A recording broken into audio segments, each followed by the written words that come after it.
What a wonderful conference. We've been hearing quite a bit around digitalization, artificial intelligence, and all of that. Businesses that harness new data sources and use AI and machine learning technology to provide insights will be in a strong position to shape future commercial development and influence how society changes. What we do need to know, however, this is a journey, and all of us are on different paths, if you will, and different learning curves at different points. What would be really useful is to understand where as CFOs we come in as value partners and our finance functions come in as value partners. And an exciting new space, but ultimately it's about the interesting questions that you can ask in terms of what value, revenue maximization, cost optimization, and levers in terms of working capital and cash. And we don't need to be the experts. We just need to be the novices who ask the questions. And in this panel discussion, we're hoping to be able to talk about some user cases that all of the CFOs in this esteemed panel have already experimented with, dabbled with, and implemented. So I'll go first to you, Rupesh, for you to talk about your business, your organization setup, and your value levers and where data science fits in. Yeah, thanks, Asha, and thanks, Diksha and Exito for this wonderful opportunity. So just to tell about my organization, I think NPCI is the name probably all of us would have heard of, and we've been using some of the products of NPCI all along since last 12 years of this organization being present. Started with working with the banking industry for digitizing the check clearing system from a product called CTS to again working with banking industry for the interbank transfers on products like NSCH, which is a National Automated Clearing House, or IMPS, which is our intermediate payment system. I think these are some of the names you would have heard. Finally, after 4-5 years of serving with the banking industry, NPCI went on to a big way to revolutionize the retail payment space in India. So we are we are governed and moderated by RBI. So we launched the RuPay brand of credit and debit cards, and our final product which is very well known is the UPI, which we have been using for last 4 years. And just to tell you, actually overall in this entire digital retail payment space, our transaction count, including all the financial and non-financial services, on a monthly basis has crossed 4 billion. So that is the number of transactions we process on a monthly basis. We also have another settlement system which is also used quite frequently by retail users in India, which is Bharat Bill Pay. So we are a digital company, Asha. So that's about NPCI. I don't have to say more about NPCI, but we have been handling a huge amount of data, as such, being at the heart of the fintech revolution in India. Very helpful, Rupesh. And I think the question for me there is, when your organization itself is technology oriented, where does your function come in terms of looking at data analytics, predictive analytics, and artificial intelligence? How do your finance function partner then with the business who's already quite ahead in the learning curve? Yeah. So I would say yes. Operationally, we handle so much of data, and on that side, on the technology side, typically the organization is very, very strongly built, and we have our own data centers to capture all these transactions from an organization perspective. But when it comes to other support functions, so we have been taking up a journey of digitization all across our support functions. So in fact, currently during this pandemic, we have seen a unprecedented growth in the number of digital transactions. And keeping that in mind, we are working on the operation sides to increase our capacity to handle that kind of a load. But at the same time, there's been increase in, people working from home, although we were all working, mostly from our office since May of 24. But be it our HR. So I'll give you an example of our HR function, some marketing function then I'll come to finance. In HR, actually, immediately we, developed and implemented a HR chatbot for, various queries people would be having. They were either at their home or their native places to connect easily and sort out various changes which we are bringing into the policy. So that itself is a digital tool which has given us a lot of access to the data about employees' queries, their, be it leaves, be it their, queries around entitlements, and all of that has, helped us to streamline many processes in HR.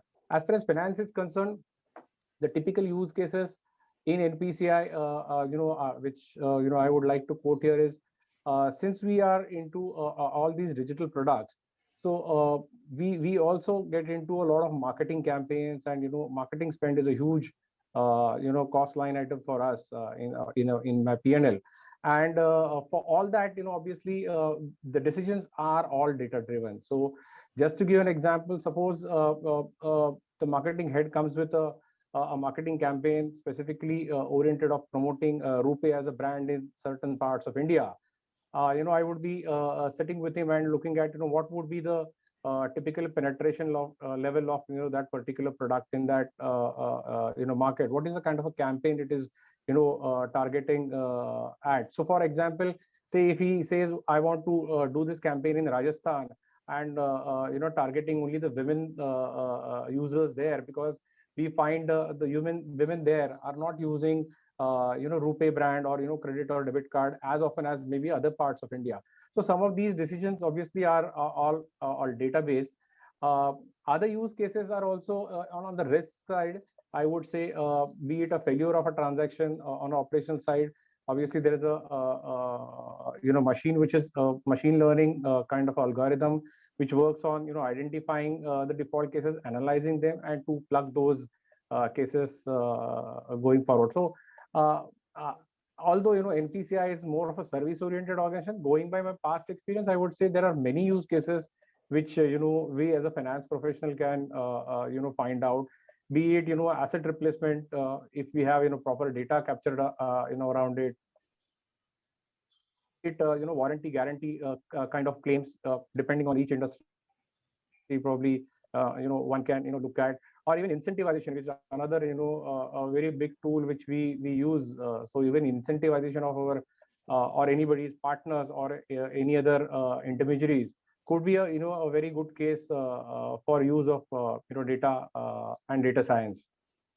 Thanks, Rupesh. And I think I'll go to Narayan next, who's sort of for the other end of the coin when it comes to revenue. And could you sort of talk through your key focus areas and how you optimize data capture, storage, and data analytics for your organization?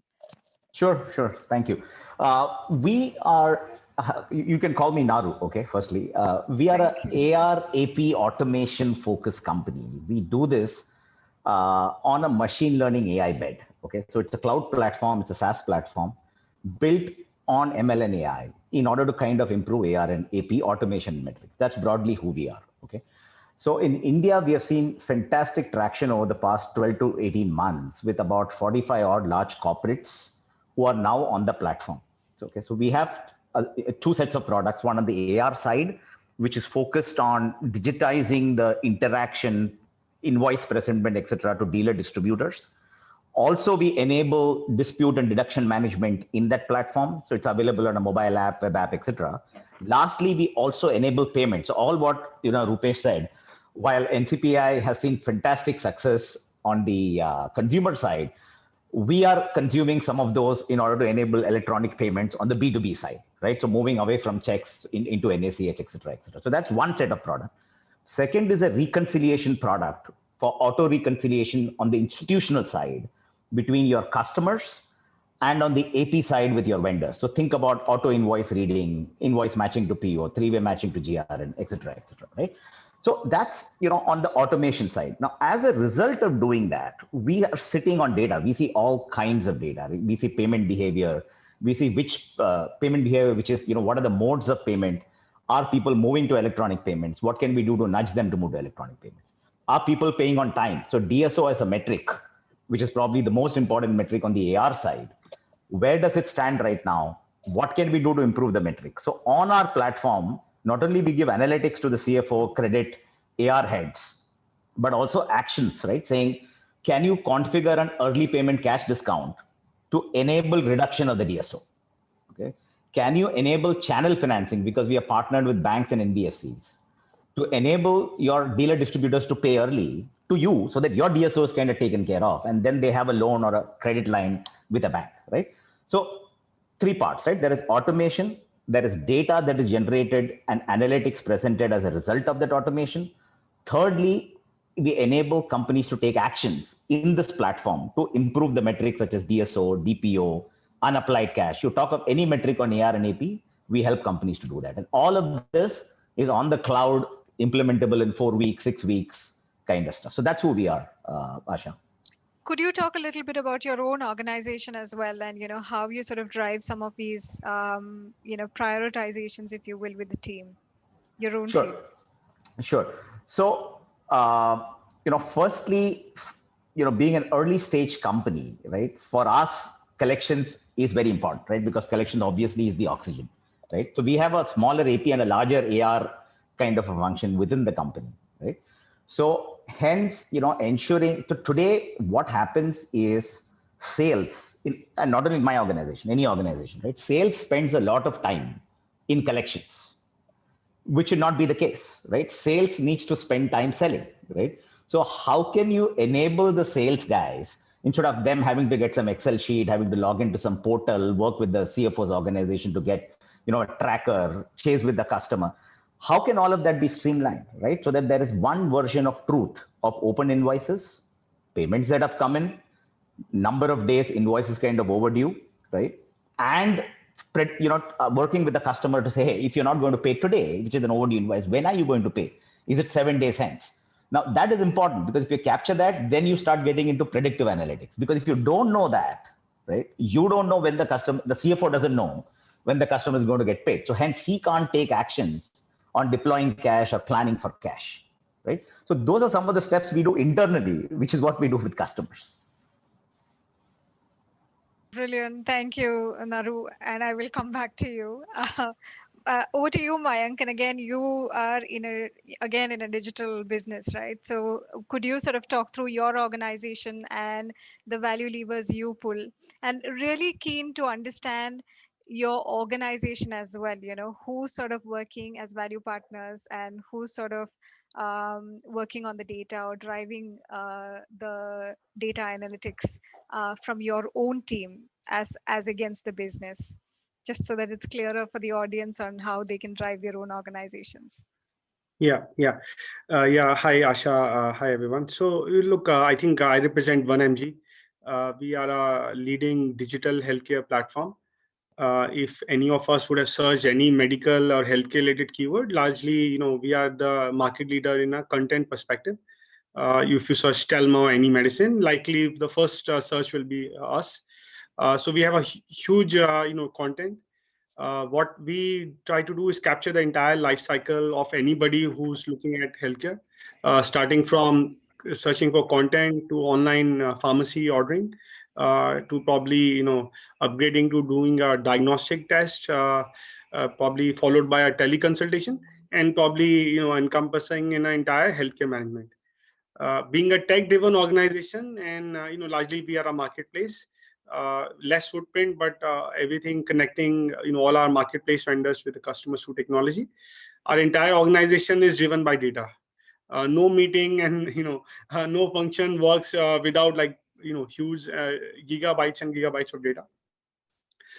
So hence this is a very, very crucial subject and topic for us as an organization, and we remain very, very objective from a decision making using data.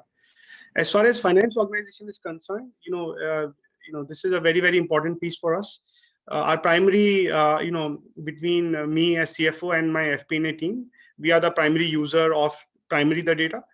We also have a controllership team who uses largely from balance sheet account perspective. But if I see the way we structure, our key heads, as I think Rupesh and Naru also spoke. So for us, for any organization, it starts with, how do you optimize revenue? How do you drive revenue growth? So, we do end up spending a lot of time, our monthly business reviews, our weekly, leadership meetings, leveraging data and seeing how are we performing, and kind of giving and cutting data from all angles. So if I give you one or two examples, so, if it is, let's say, if we are tracking a city-wise growth rate, right, which cities are having traffic, but, growing faster than the traffic rate or growing slower than the traffic rate. Each of them give us some insights to drive an action out of it. Similarly, on cost side, we do look at and partner with, our data analytics team to look at key levers of cost. So if example, our fulfillment or, our logistics cost is a big spend of any marketplace. And that basically driven by where the inventory is placed in a marketplace and where the customer is. So you use data analytics to basically optimize the location and figure out the nearest marketplace that will serve any customer, improving that as well. So those are some of the use cases we try to use, and FP&A is what we drive, ultimately resulting in a kind of a focus on profitability. Do you also look at inventory management and SKU management by location? And is there a tax lens that you look at as well by state to optimize margins, revenues, inventory, volumes? Yes. So we do look in our industry. Demand planning is a pretty big one. If you run a marketing campaign or any special online sale right now, as we speak, we are having our biggest festival sale going on. So based on that, we have to plan inventory across our marketplace and our entire ecosystem. So there's a lot of effort which goes into it, and hence each SKU analysis based on the regional demand. So let's say Chennai would have a different set of SKU requirement, or North India or like a Kolkata or in the adjoining region will have a very different SKU requirement. And of course, if, like any other organizations, there will always be your products where you don't make money, but then there will be SKUs where you will make money. Everybody would like to drive more private label. So we definitely use data sciences to review from an SKU perspective what is selling, which city, which region of the country is consuming what, and based on that, working with each marketplace, how do we and what inventory we keep while minimizing the shipping across the country. So we try to, of course, there are national shipping which happen, but we try to use regionally.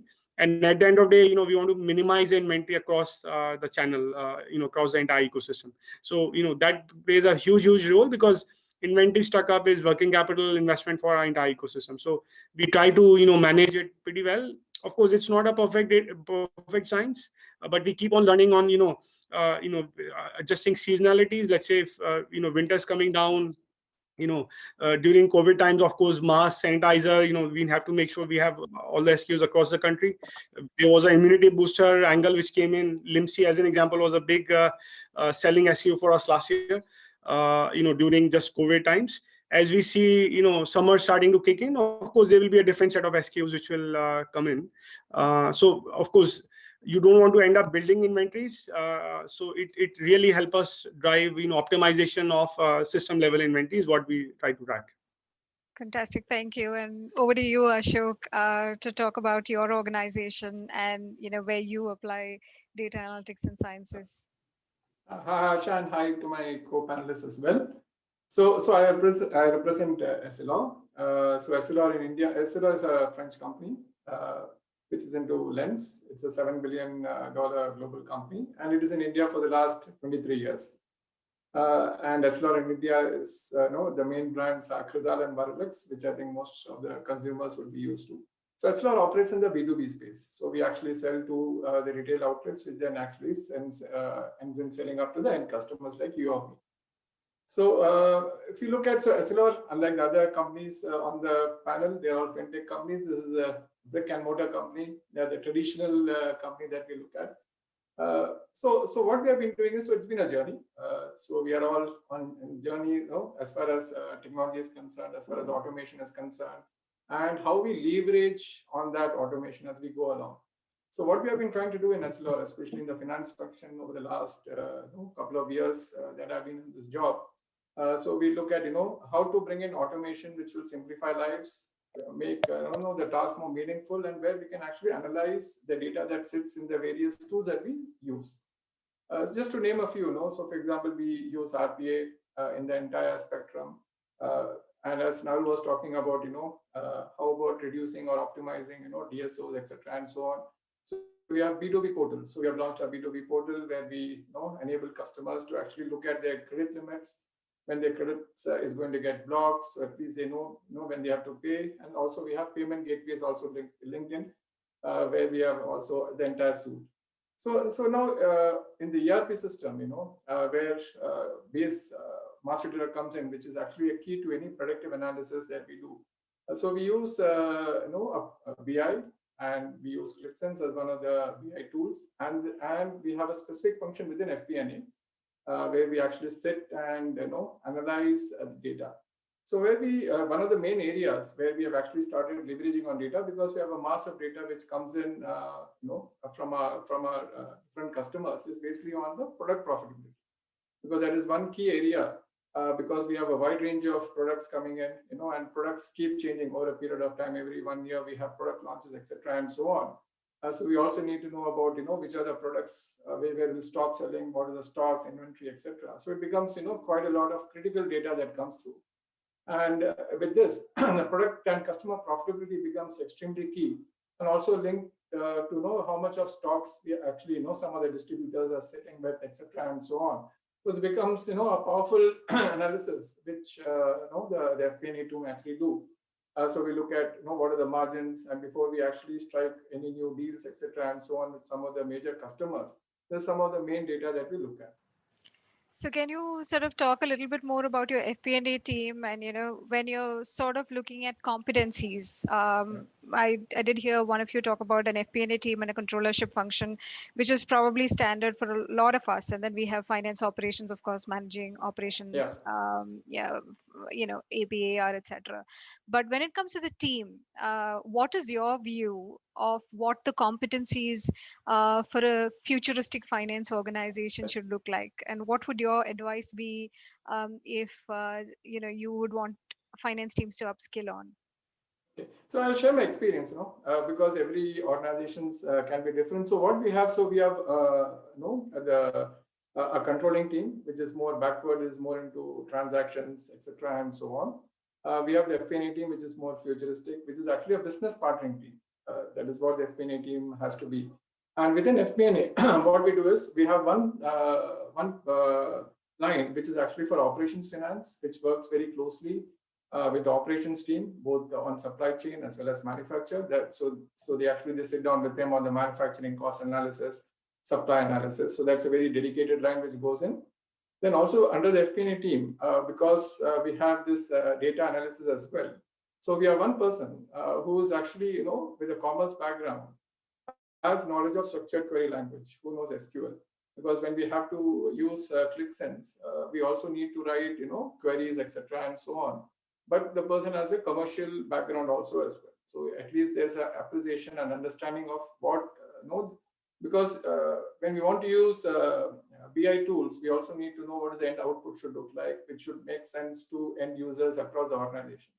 So this person has a commercial background and also has knowledge of technology, how to write queries, etc., and extracting data, and also presenting it to the end users as well.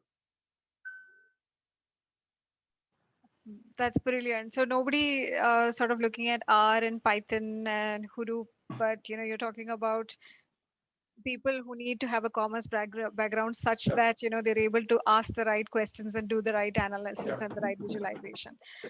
Yeah, so I think the whole the aim of this conversation is to demystify data analytics a little bit and simplify it and bring it down to the common denominator, so all of us can go away and think about what data questions to ask and what interesting answers and insights could emerge from the data that you look at and how you look at that data.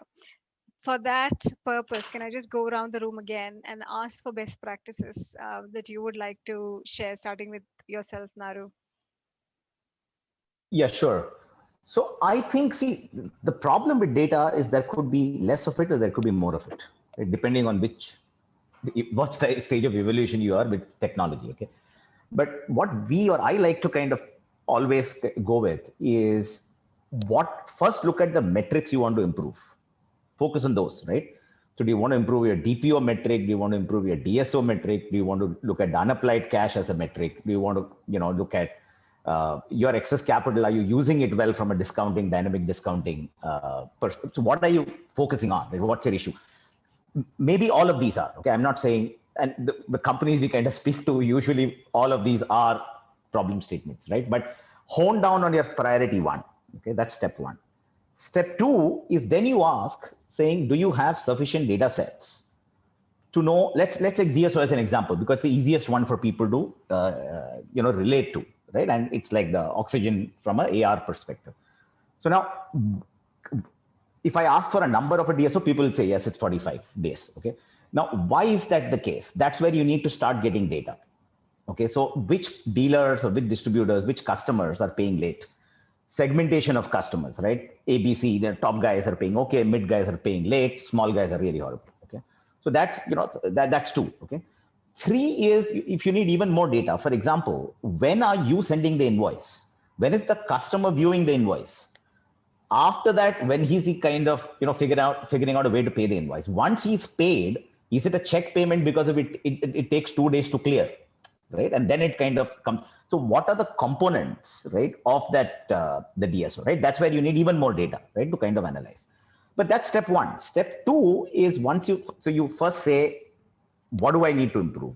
Two is, what are the data sets I need? Do I have the data sets in my ERP or anywhere else, or do I need to collect added data sets? Right? Three is then do what with those data sets? Meaning, once I know, okay, it is the mid-tier customers of mine in the East who are paying late. Okay, let's assume that's what your interpretation is and you want to improve that. How will you improve that, right? Maybe there are two mechanisms to improve that. One is like an early payment discount. Two is maybe enable channel financing or financing to those. There are other levers, but imagine these are the two levers. How can you quickly implement those levers digitally, very quickly, and kind of track whether those levers are working for you? And that last bit comes to the tracking. Would you wait for a quarter to track? My recommendation is always no. When you're putting something new, track every week, worst case a month, right? To see whether that lever is actually kind of moving based on what you have done. Okay. So I almost like to go with that kind of an approach, Asha, in order to actually move the metric and give you benefits in 3 months, 6 months. Otherwise, 1 year passes by and you're still sitting where you are. I think I really like it because what you're talking about is looking at the data, asking the question, but then keep reviewing the data, right? So monitoring of the data is very critical. It's not just a one-off activity and then you forget about it and then come back later. So I think that's a really important point. Absolutely. Thank you for that. Rupesh, there is a question as well talking about, has the role of the CFO in risk management increased during the pandemic and practical challenges? And I remember the last time we spoke, you talked about, fraud investigations. I would imagine, KYCs would be another cause of concern. So if you could sort of dwell on that a little bit and then talk about your best practices that you would like to share as well, please. Yeah, thanks. Actually, it's a very big question, and I would say the role has also become very big, and you would find in many organizations like which are completely digital or on fintech, this risk role has now has been carved out, and there is a a chief risk officer has generally been appointed, and that is what even NPCI, which we have done. So yes, from an organizational perspective, yes, the risks in a digital world obviously they have increased. So we have another angle of data privacy also, which we have to look at. Apart from building various securities and firewalls across all our digital ecosystem is a very important thing.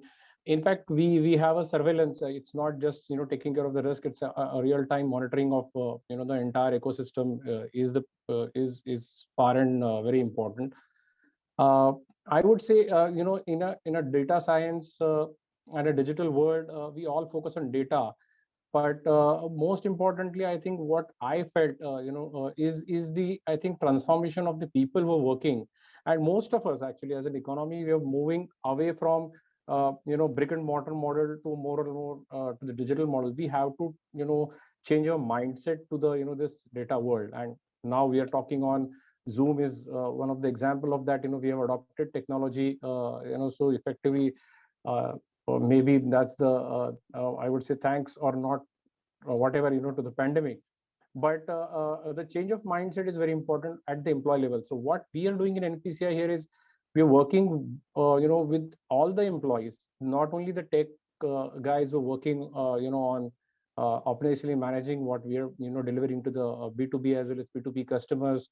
But all across the organization, we have conducted trainings on data science, which I think I wanted to add when you mentioned about Python, Hadoop, and all that. So many of us in finance, I have around 45-50 member team here in finance, legal, and other parts of the organization. They have never heard of these concepts, and we have had a tech and non-tech training on data science. Sorry, going for the almost for a month in the organization. So that's also, I think, a very important thing, to get people to understand what data science is. We can't assume things, that they will all be able to catch this train so fast. And from an organizational perspective, yes, you may be aligned to data and analysis of data, which is a which can be given to FP&A. But it's very important that the data quality also is very, very important. So you require the entire organization to have that data culture. Otherwise, it would remain in silos, and probably it will not yield whatever you are looking at it to yield. So I think that is also another angle I want to put into the panel here. This is exactly what we're doing in Shell as well, democratization of data and data sciences, because we do believe that, it cannot be a specific exclusive function that's sort of playing with new toys. We do have an innovation hub, but we also have a team that is working together with the finance teams, to answer some of these commercial questions. And in order to be able to do that, for the finance teams to ask those questions and not be scared of asking the simple, stupid questions, because otherwise data scientists can take you away and, Exactly. draw great charts and things like that. But ultimately, the question is, does it add value to, what we're trying to do? Yeah. And democratization of data is a very important aspect, so that, Yeah, I'm with you. teams Actually, can as a communicate business with user, each other. I think if you don't understand the other side, at least you should know the basics, and if you Absolutely. are not able to understand that, probably you'll not be able to connect and won't get the desired outcome from the data scientist. It's very, in fact, just to tell you, today morning I had a 4-hour session on the AIML in the organization. Fantastic. Thank you, Rupesh. Mayank, how about yourself? Any best practices that you would like to talk about? Yeah, so Asha, I would give like just two specific things which has worked generally for me and our organization. One, I think there's a lot of data, there's tons of data across the board. I see a lot of people, and most of us, me included, we end up doing a lot of analysis paralysis of the data. I think, as Naru said, right, what we are trying to measure, if we should just spend as much time upfront. And then, what I learned, generally all of this data analytics will translate into a Tableau dashboard or a chatbot by which, you can just do a command and then you get a data. I think what is required is how does we translate this data into an insight and then an action. So I think generally we end up missing that piece. Just data is there, but data coloring in a red, green, yellow, and then take accordingly that specific action. I think that's something most of us end up missing. So if we can add that piece. The second piece I would say specifically for finance, like if I take an example, let's say cloud server cost, right? So your FP&A will plot based on actual history, some sort of a revenue relationship. We'll project for AOP and things like that. Now, what ends up happening if we don't understand the driver, you will never be able to control the cost. So what I generally, like some best practice work for us is if we have our core, the people who are booking a cost, who are reviewing the cost, as well as FP&A who's projecting and doing the variance analysis, is what is the underlying driver of that cost.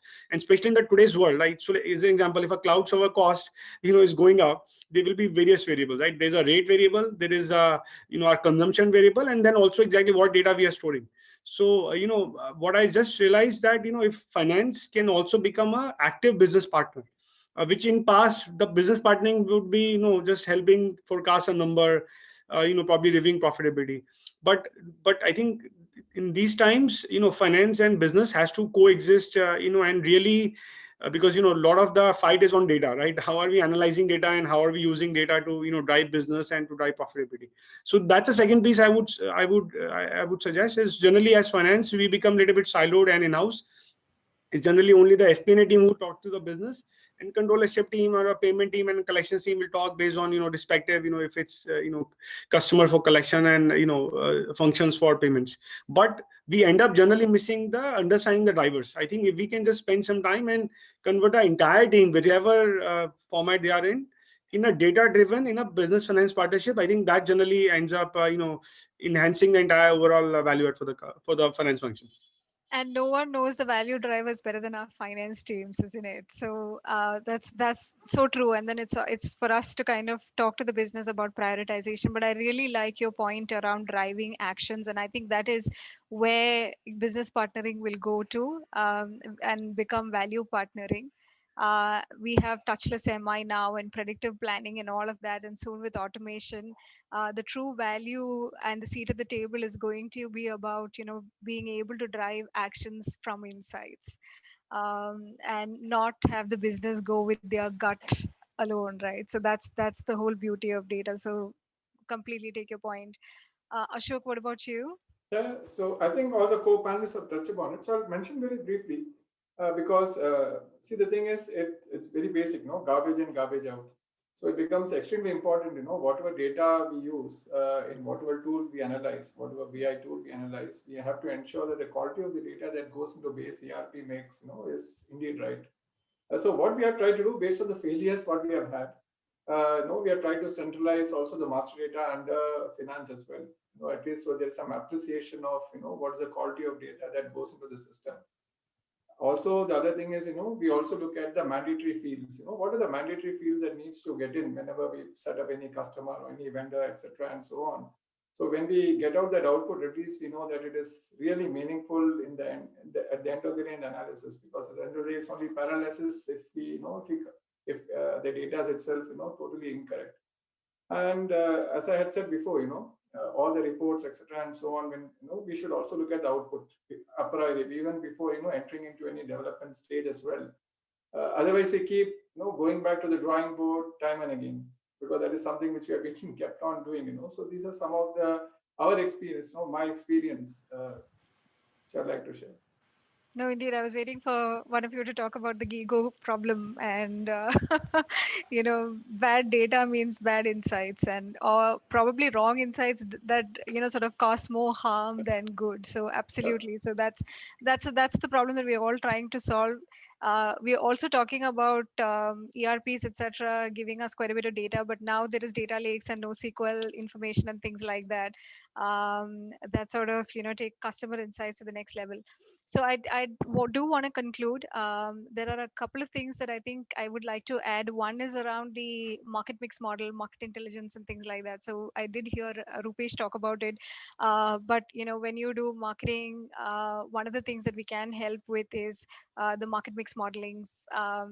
What is the sort of media, ATL and BTL that you would like to use, etc., and what ROI. There's another piece around pricing and volume, in terms of optimizing and maximizing revenue. Similarly, cost optimization.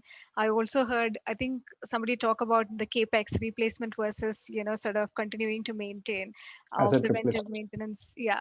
And asset replacement, and preventive versus, sort of corrective maintenance. So there is a huge amount of conversations and questions that we can sort of think about when it comes to data sciences and data analytics. And the questions and the problems, just to simplify it for the audience, it sits in our P&L and our balance sheet. It is a volume maximization questions. What are the biggest leakages in your P&L in terms of cost? What about your working capital? What sort of, hurting your working capital? Are you having too much inventory, too little inventory? What about your capital and cash optimization? Somebody did talk about cash optimization, but I also do want to sort of talk about capability building. What we have seen in Shell, and of course, at Shell we have an entire AI residency program as well for 2 years. So we sort of have a very strategic way of implementing artificial intelligence, machine learning, and all of that within the organization. But one of the things that we have realized is there are people in the finance who are really, really good, but sort of scared to ask the questions because the data scientists can be quite overpowering. And therefore, the assistance that we probably need to provide to our teams is to help them simplify and ask the questions. And for that, I'd like to leave you with two things. One is apparently the fewer the teams, the better. And by that, they talk about a data scientist, a research analyst, and a project manager. The research analyst helps ask the interesting questions. And if there is a novice, the data scientist runs a visualization. And the more complex the visual, it doesn't tell you the story. So simplification of the visual in terms of the insights is also really important, and asking the right questions. And the last piece around that is also about not just looking at data from the systems, but then saying, why is this showing up and what is the reason behind that? And for that, you have to have those human conversations. You've got to go back to the business and ask what happened last week, last year, in order for the dip or the surge that you see. And that sort of comes through focus group discussions. And diverse data teams reduce blind spots. And hopefully this has sort of left you with a renewed, sort of, uh, I missed the term, but anyway, I hope this leaves you energized. Enthusiasm, renewed Enthusiasm. enthusiasm. Energized.